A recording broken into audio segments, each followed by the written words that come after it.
સુરત સરથાણા વિસ્તારમાં આવેલી વ્રજરાજ રેસિડેન્સીમાં મોડી રાત્રે ફાયરિંગની ઘટના બનતા પોલીસ દોડતી થઈ ગઈ હતી। આ સમગ્ર ઘટના સીસીટીવીમાં કેદ થઈ ગઈ હતી। સુરતના સરથાણા પોલીસ સ્ટેશન નજીક આવેલી વ્રજરાજ રેસિડેન્સીમાં ફાયરિંગનો બનાવ સામે આવ્યો છે। ગત રાત્રે બિલ્ડર ગુસ્સાભાઈ બુહા ફોર્ચ્યુનર કાર સાથે સોસાયટીમાં ઘૂસી આવ્યો હતો। અહીં બેઠેલા બાળકો સહિત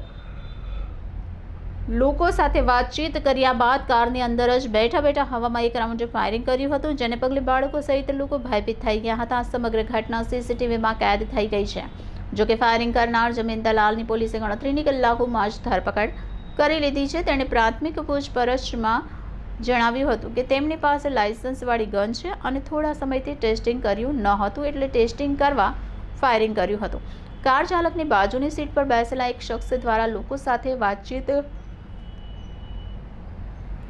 કર્યા બાદ અચાનક જ પોતાની પાસે રહેલી ગનથી કારમાં બેઠા બેઠા જ હવામાં એક રાઉન્ડ ફાયરિંગ કર્યું હતું। આ ફાયરિંગના કારણે ત્યાં બેઠેલા બાળકો સહિતના લોકો ડરી ગયા હતા। સાથે જ ત્યાં આસપાસ રહેલા લોકોને પણ હટી જવા માટે કહી રહ્યા હતા। સમગ્ર ઘટના સોસાયટીમાં લાગેલા સીસીટીવી કેમેરામાં કેદ થઈ જવા પામી છે।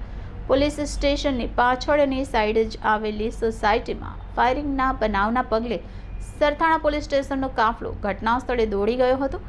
પોલીસ દ્વારા સીસીટીવીના આધારે કાર નંબર સહિતની અને ફાયરિંગ કરનાર શોધખોળને હાથ ધરી હતી। જો કે ગણતરીના કલાકોમાં જ પોલીસે ફાયરિંગ કરનાર બિલ્ડરની ધરપકડ કરી લીધી છે, તેમજ ફોર્ચ્યુનર કાર પણ કબજે કરી લીધી છે।